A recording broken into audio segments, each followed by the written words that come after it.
Hello everyone, this is Prachi Gupta and I welcome you all. आज की video में हम डिस्कस करेंगे कि रिस्पांस स्पेसिफिकेशन क्या होता है और किस तरीके से हम रिस्पांस स्पेसिफिकेशन क्रिएट करते हैं रिस्पांस स्पेक बिल्डर यूज करके। इस सीरीज के पहले की वीडियोस अगर आपने नहीं देखे हैं तो उन्हें जरूर देखें और मुझे सपोर्ट करने के लिए चैनल को सब्सक्राइब करें और वीडियो को एंड तक देखें। आइए शुरू करते हैं आज का session. What is response specification and response builder? Response specification और रिस्पांस बिल्डर क्या होता है, हमें आज ये समझना है। तो रिस्पांस स्पेसिफिकेशन एक इंटरफेस है। ये क्या है? ये एक इंटरफेस है और ये तब हम यूज कर सकते हैं जब हमारे पास मल्टीपल रेस्ट रिक्वेस्ट में सेम टाइप ऑफ असर्शंस है, कॉमन असर्शंस है। अभी इसको जब हम प्रैक्टिकली समझेंगे तो आपको और भी ज्यादा क्लियर हो जाएगा। तो अभी आप ये समझ लीजिए कि response specification is an interface. It comes handy or it can be used in a situation where similar set of assertions need to be done for several REST request. हमारे पास मल्टीपल REST रिक्वेस्ट हैं और उन REST request में हमारे पास common assertions है, similar set of assertions हैं। तो उस केस में हम रिस्पांस स्पेसिफिकेशन इंटरफेस को यूज कर सकते हैं। तो हम ग्रुप करने के लिए जो भी हमारे पास सिमिलर सेट ऑफ असर्शंस हैं या फिर कॉमन असर्शंस कह लीजिए, ऐसे असर्शंस को हम ग्रुप करने के लिए रिस्पांस स्पेसिफिकेशन यूज कर सकते हैं और रिस्पांस स्पेसिफिकेशन को क्रिएट करने के लिए हम यूज करते हैं रिस्पांस बिल्डर। ठीक है, अब इसको हम प्रैक्टिकली करेंगे तो आपको ये चीजें और भी ज्यादा क्लियर हो जाएंगी, क्योंकि ये प्रैक्टिकल करने की चीज है। तो हम प्रैक्टिकल के लिए एक्लिप्स आईडी ओपन करते हैं और इसको हम प्रैक्टिकली इंप्लीमेंट करके देखते हैं। तो यहाँ पे ये डेस्कटॉप पे है मेरे पास आइकन एक्लिप्स आईडी का, मैंने इस पे डबल क्लिक किया और ये रेस्ट एश्योर्ड वर्कस्पेस हम लोगों ने इस सीरीज के स्टार्टिंग में ही क्रिएट किया था और सारे सेशंस में हम यही वर्कस्पेस यूज करते आ रहे हैं और आज के सेशन में भी हम सेम इसी वर्कस्पेस को हम यूज करेंगे। इसीलिए मैं यहाँ पे सीधा लॉन्च पे क्लिक कर रही हूँ।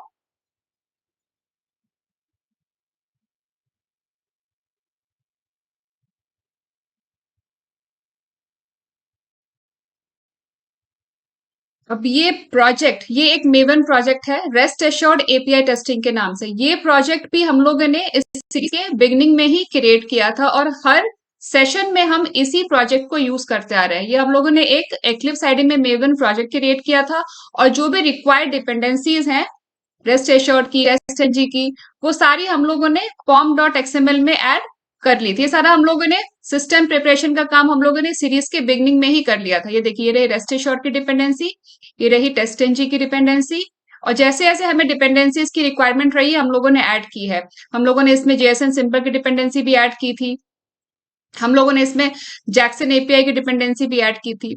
तो ये सारा सिस्टम प्रिपरेशन का काम हम लोगों ने पहले ही कर लिया था और एक्लिप्स आईडी में हम लोगों ने टेस्ट एनजी का प्लगइन भी इंस्टॉल कर लिया था। सारा हम लोगों ने सिस्टम सेटअप हम लोगों ने सीरीज के बिगनिंग में ही कर लिया था।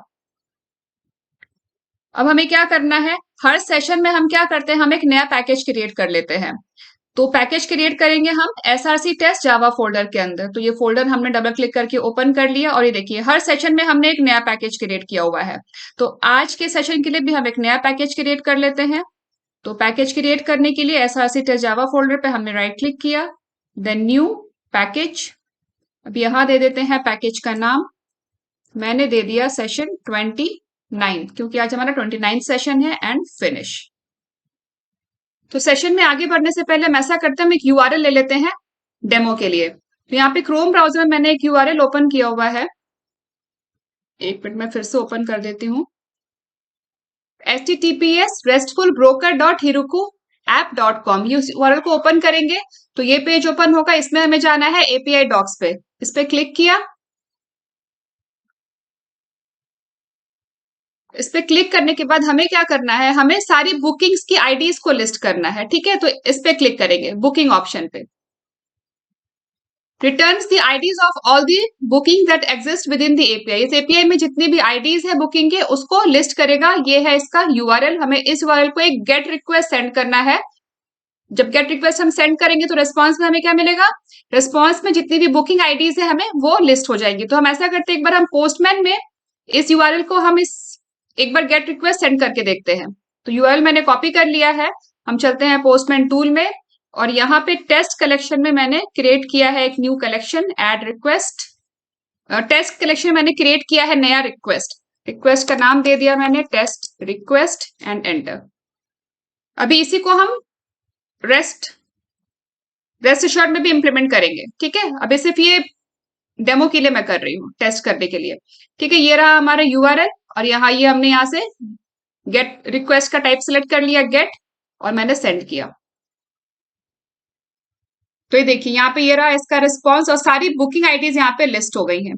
जितनी भी बुकिंग आईडीज हैं वो सारी यहाँ पे लिस्ट हो गई, काफी सारी बुकिंग आईडीज हैं इसमें, ठीक है। यहाँ पे बहुत सारी बुकिंग आईडीज हैं, सारी लिस्ट हो गई यहाँ पे।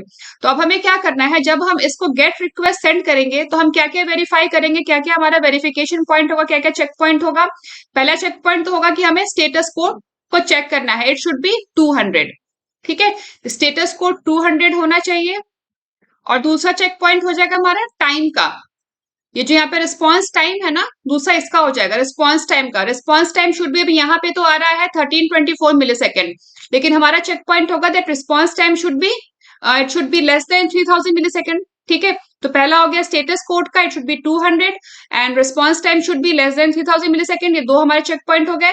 तीसरा हो जाएगा इसके कंटेंट टाइप का, कि जो रिस्पॉन्स में जो हमें कंटेंट मिल रहा है, रिस्पॉन्स बॉडी जो मिल रहा है यहाँ पे हमें जेएसएन में मिलना चाहिए, ठीक है। तो तीसरा चेक पॉइंट हो जाएगा हमारे कंटेंट टाइप का, content type should be JSON format, ठीक है। तीन चेक पॉइंट हो गए।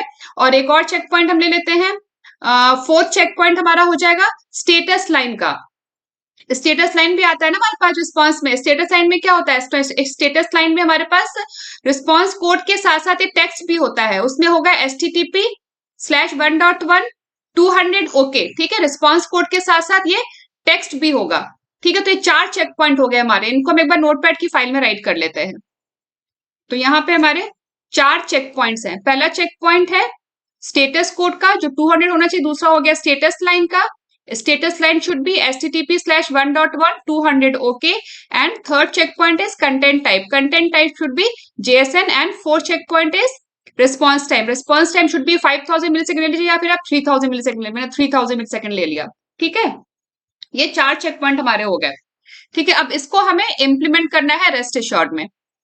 तो ऐसा करते वापस चलते हैं एक्लिप्स आईडी में, और यहाँ पे हम एक क्लास क्रिएट कर लेते हैं टेस्ट केस को राइट करने के लिए, टेस्ट मेथड्स के लिए। तो जो हमने पैकेज क्रिएट किया है सेशन 29, इस पे मैंने राइट क्लिक किया एंड न्यू क्लास, यहाँ क्लास का नाम दे देते हैं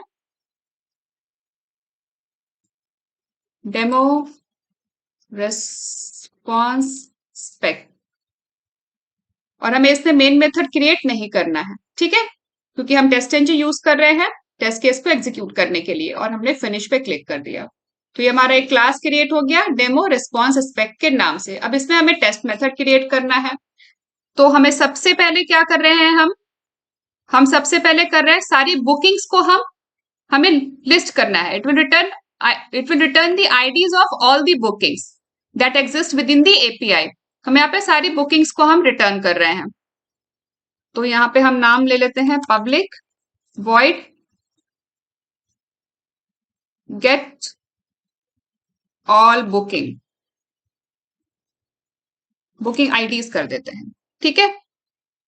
और ये हो गया हमारा टेस्ट मेथड का नाम, हमने यहाँ पे राइट कर लिया। अब ये जो मेथड है ये टेस्ट मेथड है, तो हमें क्या करना है, हमें इसके ऊपर राइट करना है @टेस्ट एनोटेशन, जिससे कि टेस्ट इंजन को पता चल जाए कि ये एक टेस्ट मेथड है। और हमें इसका पैकेज भी इंपोर्ट करना है, import org.testng.annotations, ठीक है। अब हमें सबसे पहले क्या करना है, सबसे पहले हमें स्पेसिफाई करना है यूआरएल।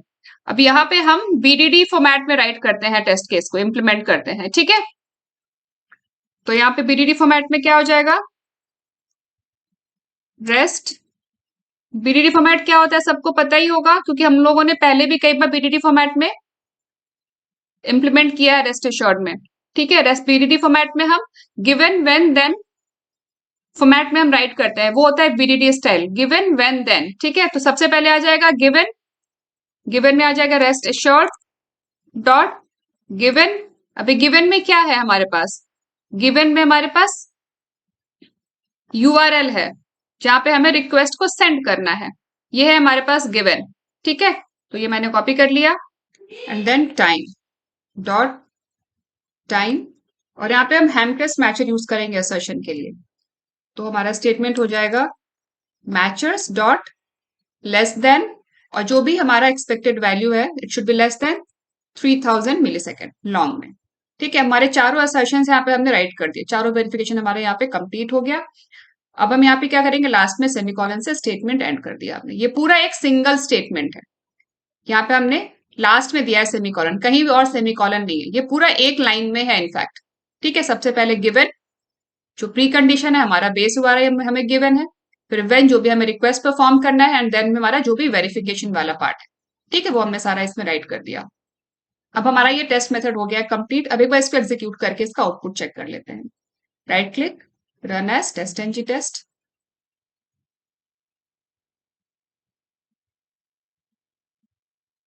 ये देखिए ये पास हो गया हमारा टेस्ट केस। इसका मतलब स्टेटस कोड भी 200 मिला हमें, और स्टेटस लाइन भी हमें सही मिला है, कंटेंट टाइप भी सही मिला है, और जो हमारा रिस्पॉन्स टाइम है वो भी हमें लेस देन 3000 मिली सेकेंड मिला है। ठीक है, ये हमारा पहला टेस्ट केस हो गया। अब हम एक और टेस्ट केस क्रिएट करते हैं, और उस टेस्ट केस में हम क्या करेंगे, अभी यहाँ पे देखिए जब हमने यहाँ पे इस यूआरएल पे हमने रिक्वेस्ट सेंड किया तो जितने भी बुकिंग आईडीज थे वो सारे लिस्ट हो गए थे। ठीक है ना, इस तरीके से सारे बुकिंग आईडीज लिस्ट हो गए थे। ठीक है, हमें ये मिला था स्टेटस लाइन, और ये सारे बुकिंग आईडीज लिस्ट हो गए थे। अब हम क्या करेंगे, हम इसमें कुछ फिल्टर करेंगे। फिल्टर कर लेते हैं बाय नेम। यहाँ पे देखिए एग्जाम्पल 2 में हम जाएंगे ना, एग्जाम्पल 1 में तो सारे आईडीज लिस्ट हो गए थे, अभी यहाँ पे एग्जाम्पल 2 में हम इसको फिल्टर कर लेंगे बाय नेम। तो हमें क्या करना है, यहाँ पे हमें क्वेरी पैरामीटर यूज करना है फिल्टर करने के लिए। तो यहाँ पे हमें क्वेश्चन मार्क यूज करना है। क्वेश्चन मार्क यूज किया जाता है क्वेरी पैरामीटर के लिए। अभी बुकिंग के बाद ये क्वेरी पैरामीटर के लिए क्वेश्चन मार्क, और फिर हम बाय फर्स्ट नेम से फिल्टर कर लेते हैं। ठीक है, बाय फर्स्ट नेम से हम फिल्टर कर लेंगे। First name should be equal to, हम यहाँ पे कुछ नेम यहाँ पे डाल देंगे। ठीक है, तो अब इसको मैं यहाँ से कॉपी कर लेती हूँ।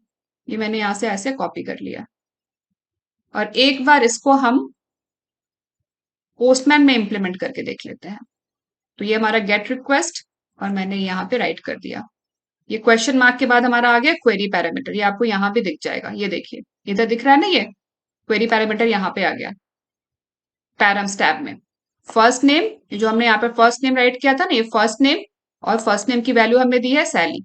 ठीक है, अब एक बार देखते हैं कि इस नाम से कोई बुकिंग एग्जिस्ट करती है या नहीं करती है। रिक्वेस्ट को मैंने सेंड किया, और ये देखिए यहाँ पे ये एम्प्टी है, मतलब इस नाम से कोई बुकिंग एग्जिस्ट नहीं करती है।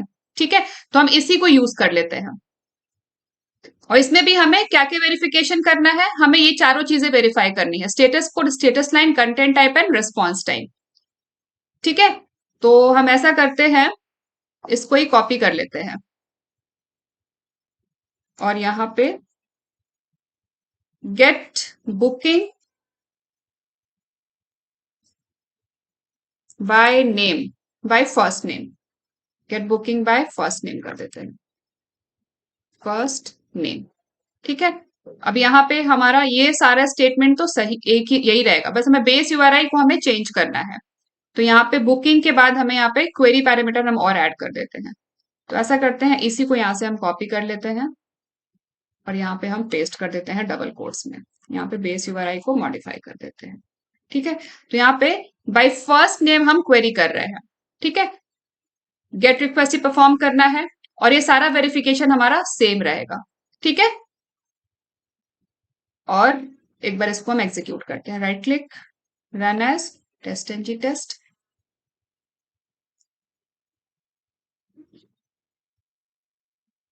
ये देखिए पास टू फेलियर 0, मतलब दोनों ही टेस्ट केस हमारा पास हो गया। ये रहा इसका टेस्ट एनजी रिजल्ट, ये get all booking IDs and get booking by first name. ठीक है, तो दोनों ही टेस्ट केस हमारा पास हो गया है। अब आप इसमें देखिए एक चीज नोटिस कीजिए, अभी यहाँ पे जो वेरिफिकेशन है ये हमारा रिपीट हो रहा है। ये जो 4 वेरिफिकेशन पॉइंट है ये हमारे फर्स्ट टेस्ट मेथड में भी है और हमारे सेकेंड टेस्ट मेथड में भी है। तो यहाँ पे क्या हो रहा है, ये कोड रिपीट हो रहा है, ये कोड रिपीट हो रहा है। बेसिक प्रिंसिपल है कोडिंग का, डू नॉट रिपीट योरसेल्फ। हमें कोड के रिपीटिशन को अवॉइड करना है। जो भी कॉमन कोड है हमें उसको एक बार लिखना है और उसको हमें बार बार यूज करना है, हमें बार बार राइट नहीं करना है। ठीक है, डू नॉट रिपीट योरसेल्फ। तो इसको अप्लाई करते हुए ही हम अब क्या करेंगे, हम यहाँ पे रिस्पॉन्स स्पेसिफिकेशन क्रिएट करेंगे। हमें किस तरह का रिस्पॉन्स हम एक्सपेक्ट कर रहे हैं, ठीक है, उसके लिए हम क्या करेंगे, हम उसको पहले ही क्रिएट कर लेंगे। अब वो कैसे क्रिएट करेंगे ये मैं आपको बताती हूँ। तो यहाँ पे हम एक और हम मेथड क्रिएट करेंगे। तो यहाँ हमारा स्टेटमेंट हो जाएगा स्पेक रिस्पॉन्स स्पेक बिल्डर, और इंस्टेंस का नाम दे देते हैं, बिल्डर दे देते हैं सिर्फ नाम, बिल्डर या रिस्पॉन्स बिल्डर दे देते हैं, response builder equals new response spec builder. अब हमें इस इंस्टेंस को यूज करके हमें स्पेसिफिकेशन क्रिएट करना है कि हमें कैसा, हमारा क्या एक्सपेक्टेड रिस्पॉन्स है। तो यहाँ पे रिस्पॉन्स बिल्डर डॉट एक्सपेक्ट, अब हम क्या क्या एक्सपेक्ट कर रहे हैं, सबसे पहले तो हमारा स्टेटस कोड है, तो एक्सपेक्ट स्टेटस कोड। अभी क्या है हमारा एक्सपेक्टेड स्टेटस कोड, तो यहाँ पे हमारा एक्सपेक्टेड स्टेटस कोड है 200, ठीक है, ये हमारा पहला एक्सपेक्टेशन हो गया। उसके बाद दूसरा expectation dot status line, expect status line, expect status line. तो एक्सपेक्ट स्टेटस लाइन को यहाँ पे डबल कोट्स में राइट कर देते हैं, ये हमारा status line.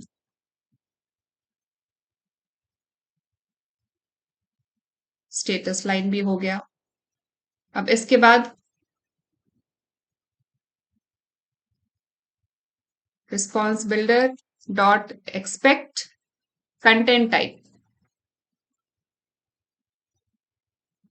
Expect content type, content type dot JSON, यहाँ पे हमने इसको पेस्ट कर दिया, ठीक है। अब इसके बाद फोर्थ है हमारा टाइम का, तो रिस्पॉन्स स्पेक बिल्डर का इंस्टेंस डॉट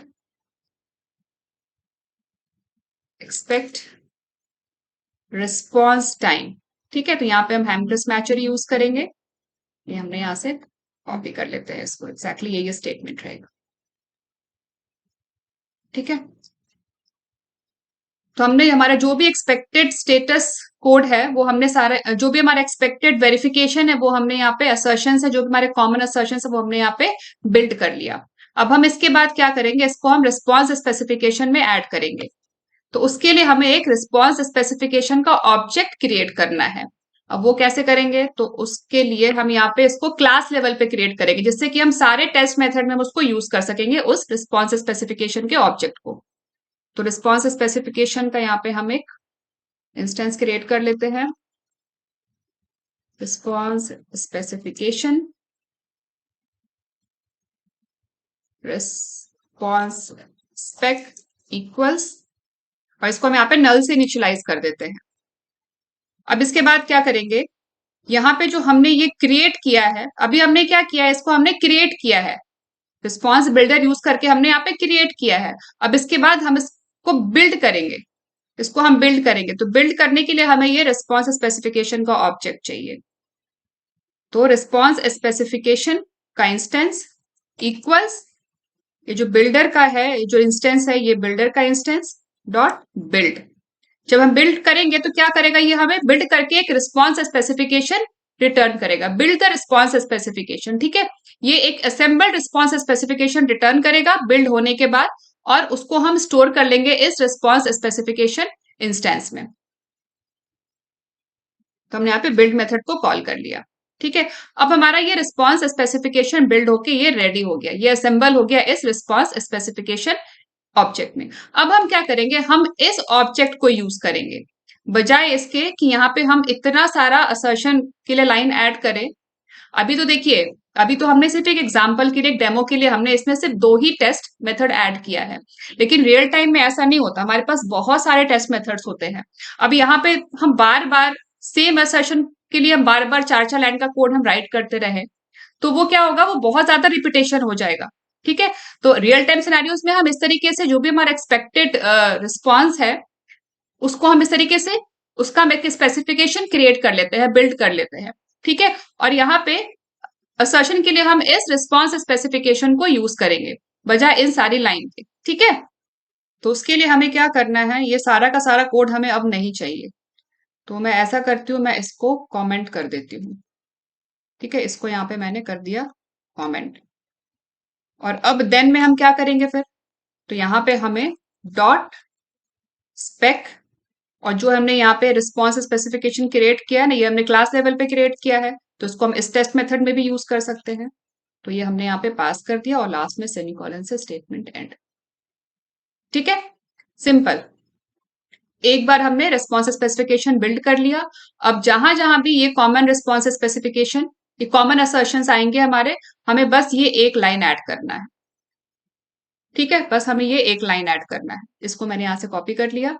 अब यहां भी इस लाइन की हमें, इसकी अब हमें जरूरत नहीं है। अब हमने जो कॉमन क्रिएट किया है स्पेसिफिकेशन, वो हम यहाँ पे राइट कर देते हैं। ठीक है, तो देखिए लाइन ऑफ कोड भी हमारा रिड्यूस हो गया। अब कल को कि अगर हमारा कुछ और असर्शन ऐड होता है, कोई कॉमन असर्शन ऐड होता है, कोई नया असर्शन और ऐड होता है, तो हमें क्या करना होगा, जो सारे टेस्ट मेथड्स के लिए कॉमन है, तो हमें हर टेस्ट मेथड में जाना नहीं पड़ेगा। हम क्या करेंगे, बस हम यहीं पे ऐड कर देंगे, और ये रिस्पॉन्स स्पेसिफिकेशन तो हमने यहाँ पे यूज किया ही है, तो ये इसमें बिल्ड हो जाएगा और ये हम यहाँ पे यूज कर रहे हैं। तो ये काफी मैनेजेबल भी हो जाएगा, इससे हमारा टाइम भी बहुत सेव होगा, कोड मैनेजेबल होगा, कोड नीट होगा। तो ये बेसिक प्रिंसिपल होता है कोडिंग का, डू नॉट रिपीट योरसेल्फ, जो हमें हमेशा फॉलो करना चाहिए। जो भी कॉमन चीजें होती है हमें उसको एक जगह ग्रुप कर लेना चाहिए। ठीक है, अभी हमारा कोड हो गया है कंप्लीट। अब इसके अलावा अगर कुछ आपको और असर्शन ऐड करना है, इन कॉमन असर्शन के अलावा अगर आपको और कुछ असर्शन ऐड करना है, तो इसके आगे आप ऐड कर सकते हैं। ये सेमीकोलन हटा करके इसके आगे आप ऐड कर सकते हैं। ऐसा करते हुए हम ऐड करके भी देख लेंगे। ठीक है, एक बार इस कोड को एग्जीक्यूट करके देख लेते हैं। तो राइट क्लिक किया हमने, run as TestNG test.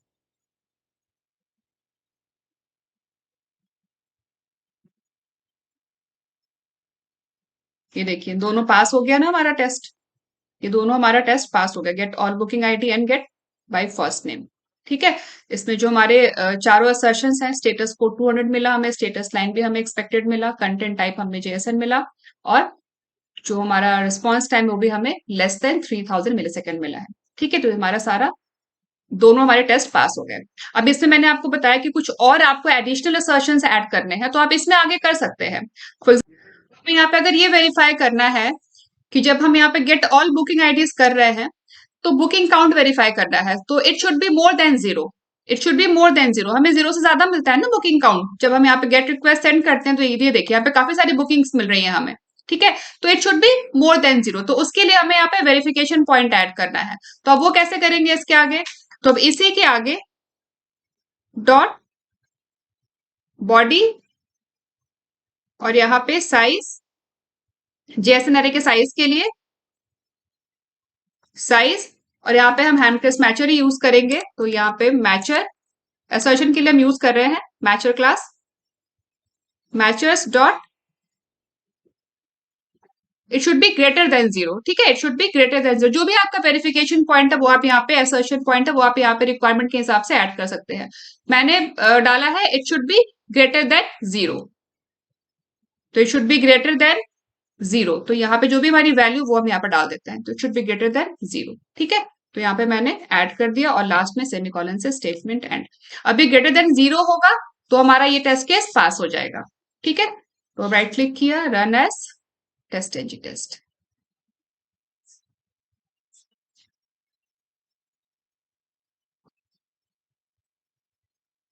तो ये देखिए ये पास हो गया, मतलब ये पास हो गया ना, इसका मतलब है कि हमारा ये जो रिस्पॉन्स स्पेसिफिकेशन में जो हमने यहाँ पे 4 असर्शंस ऐड किए थे, 4 वेरिफिकेशन पॉइंट्स ऐड किए थे, ये भी पास हो गए। और ये जो हमारा बुकिंग काउंट है वो भी ग्रेटर देन जीरो है, तो ये भी पास हो गया। तो इस तरीके से आप एडिशनल असर्शन, जो टेस्ट स्पेसिफिक असर्शन है, वो भी इसमें आप ऐड कर सकते हो। ये तो हो गया हमारे कॉमन असर्शंस, और ये कुछ स्पेसिफिक असर्शन है जो सिर्फ इसी टेस्ट के लिए है, वो भी हमने यहाँ पे ऐड कर दिया। तो आई होप आप लोगों को समझ आ गया होगा कि किस तरीके से हमने रिस्पॉन्स स्पेसिफिकेशन क्रिएट किया है। अब यहाँ पे एक चीज और देखिए, अभी यहाँ पे हमने हमने यहाँ पे बार बार रिस्पॉन्स बिल्डर इंस्टेंस को कॉल किया है। आप यहाँ पे बिल्डर पैटर्न भी यूज कर सकते हो। तो उसमें क्या होगा, आपको ये बार बार ये इंस्टेंस आपको कॉल करने की जरूरत नहीं पड़ेगी। फॉर एग्जाम्पल, मैं इसको कमेंट आउट कर देती हूँ, फिर मैं आपको बताती हूँ। इसको पहले तो कॉपी कर लेते हैं और इसको मैंने यहाँ पे कमेंट कर दिया।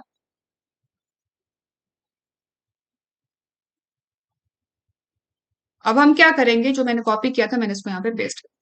ठीक है, अब हम क्या करेंगे, हमें बार बार इसको कॉल करने की जरूरत नहीं है। यहाँ पे इसको मैंने डिलीट कर दिया।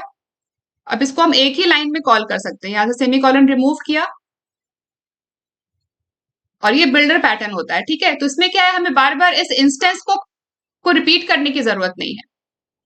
यहाँ से सेमीकोलन रिमूव किया, ये सारा सिंगल लाइन में आ गया और ये इंस्टेंस को यहाँ से हमने हटा दिया। ठीक है, यहाँ से सेमीकोलन रिमूव किया और ये इंस्टेंस को हमने यहाँ से हटा दिया। तो ये बिल्डर पैटर्न में भी आप इसको कॉल कर सकते हो। ठीक है, अभी भी ये कोड सेम वैसे ही वर्क करेगा जैसे पहले वर्क कर रहा था। Right click, run as TestNG test.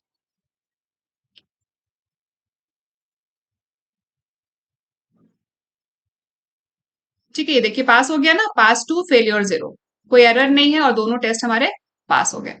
तो आई होप आप लोगों को समझ आ गया होगा कि किस तरीके से हम रिस्पॉन्स स्पेसिफिकेशन क्रिएट करते हैं रिस्पॉन्स बिल्डर यूज करके।